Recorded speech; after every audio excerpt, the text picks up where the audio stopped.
آپ سے پوچھنا چاہتا ہوں، اگر آج کوئی زنا کے اڈے کی طرف جا رہا ہے اور اس کے ماتھے پر بل بھی نہیں ہے اور وہ بے حیائی اور بدی میں ڈوبا ہے، تو آپ سے پوچھنا چاہتا ہوں وہ نظریاتی طور پر کس کے ساتھ کھڑا ہے؟ امام حسین کے ساتھ کھڑا ہے یا پھر یزید کے ساتھ کھڑا ہے؟ بڑی معذرت کے ساتھ اگر برا لگے تو معاف کرنا، کڑے پہننے کا نام حسینیت نہیں ہے، ڈورے ہاتھوں میں باندھنے کا نام حسینیت نہیں ہے، رنگ برنگی کپڑوں پہننے کا نام حسینیت نہیں ہے، 10 دن کے محرمی بننے کا نام حسینیت نہیں ہے۔ حسینیت کیا ہے؟ حسینیت یہ ہے اگر دین کے تحفظ کے لیے گھر لٹانا پڑے تو گھر لٹا دو، اولاد لٹانا پڑے تو اولاد لٹا دو، حتیٰ کہ جان بھی قربان کرنا پڑے تو جان بھی قربان کر کے بتا دو جان اہم نہیں ہے، اللہ کا دین ہے۔ اللہ اکبر یا رسول اللہ۔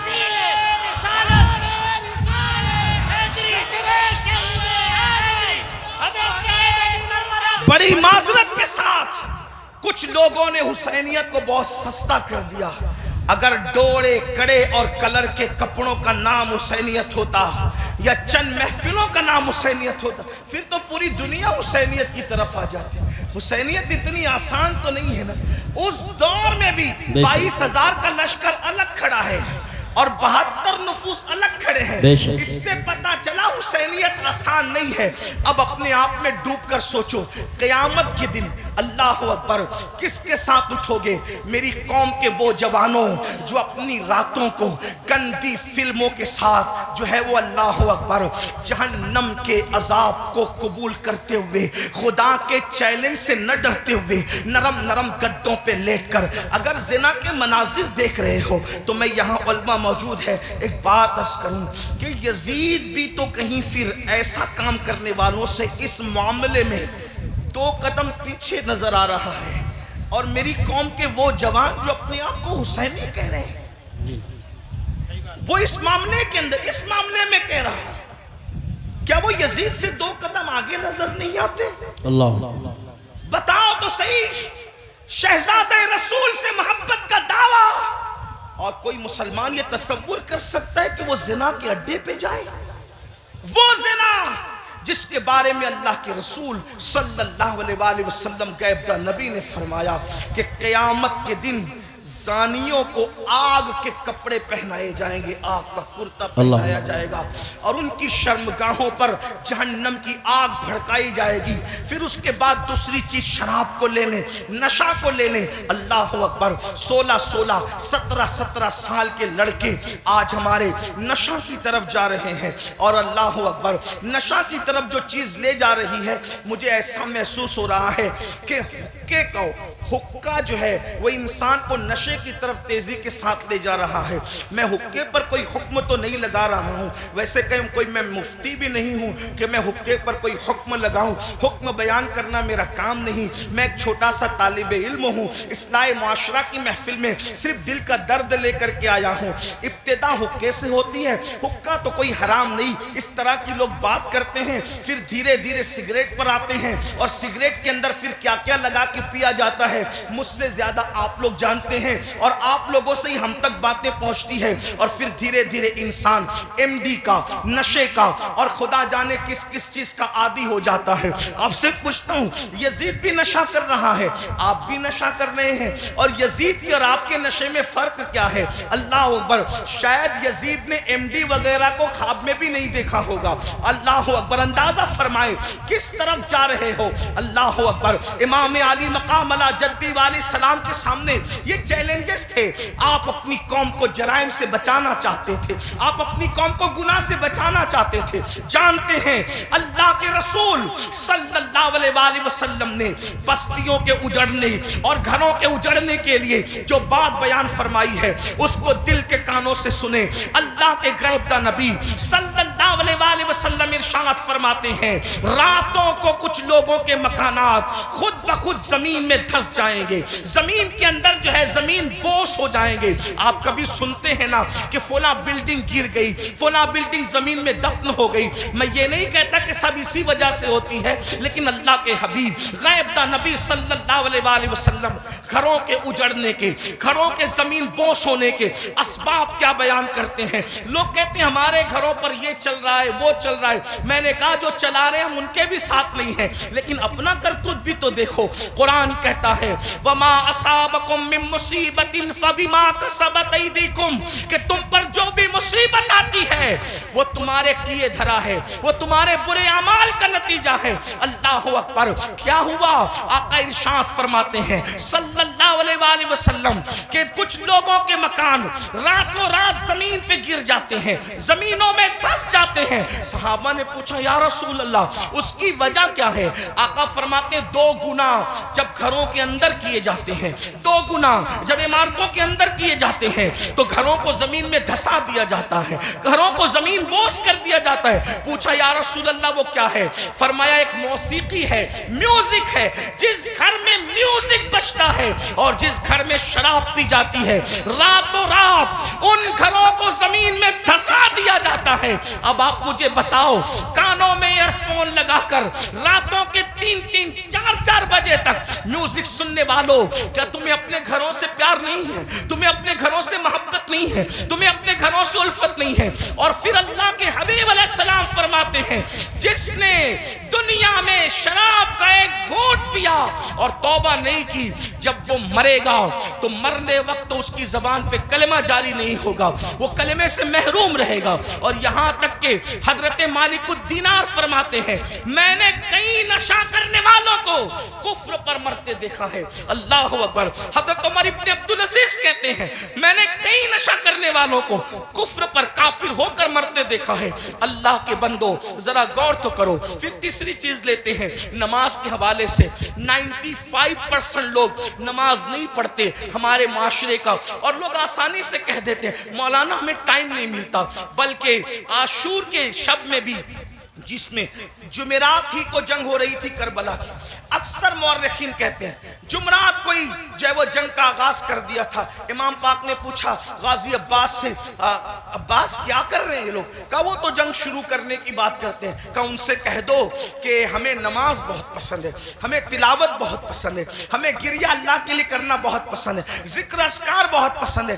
وہ جنگ تو ہونی ہے لیکن ایک رات کی وہ ہمیں مہلت دے دیں تاکہ آنے والی رات شب عاشور ہے اس میں ہم اللہ کی عبادت کریں، گریہ وزاری کریں۔ آپ سے پوچھتا ہوں امام تو مہلت لے رہے ہیں عبادت کے لیے اور اللہ رب العزت نے ہمیں پوری زندگی دی ہے، عبادت کی طرف نہیں آتے۔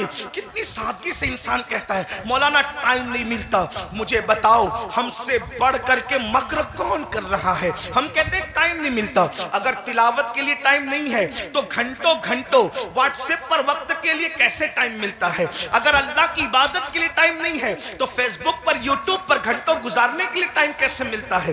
دوستوں کے ساتھ گپ شپ کرنے کے لیے ٹائم کیسے ملتا ہے؟ یاد رکھیے اللہ کے بندو کب تک عیاشیاں کرتے رہو گے؟ کب تک جرائم کرتے رہو گے؟ کب تک خدا کے غضب کو چیلنج کرتے رہو گے؟ کب تک اللہ کے عذاب کو دعوت دیتے رہو گے؟ کب تک خدا کے عذاب سے غفلت برتتے رہو گے؟ یاد رکھنا اللہ نے کسی کو بہت لمبی عمر ہمیشہ کے لیے نہیں دی ہے، آخر موت ہے موت، آخر موت ہے موت۔ جب اس نے محبوبوں کو موت دی ہے تو پھر مردودوں کا کیا حال ہوگا؟ جب اس نے مقربین کو موت کا مزہ چکھایا ہے تو دور رہنے والوں کا کیا حال ہوگا؟ یاد رکھنا جس دن روح کا رشتہ جسم سے ٹوٹ جائے گا اس دن سوائے پچھتاوے کے کچھ ہاتھ نہیں آئے گا۔ اللہ اللہ جب لوگوں کے درمیان بیٹھتے ہو تو ولیوں کی طرح باتیں کرتے ہو اور جب تنہائیوں میں ہوتے ہو تو شیطان کا ننگا ناچ بن جاتے ہو۔ یہ منافقت نہیں ہے تو اور کیا ہے؟ زبان کچھ اور کہے اور کردار کچھ اور کہے۔ قرآن کہتا ہے لما تقولون ما لا تفعلون، وہ کیوں کہتے ہو جس پر خود عمل نہیں کرتے۔ مسلمانوں بتاؤ اللہ اکبر،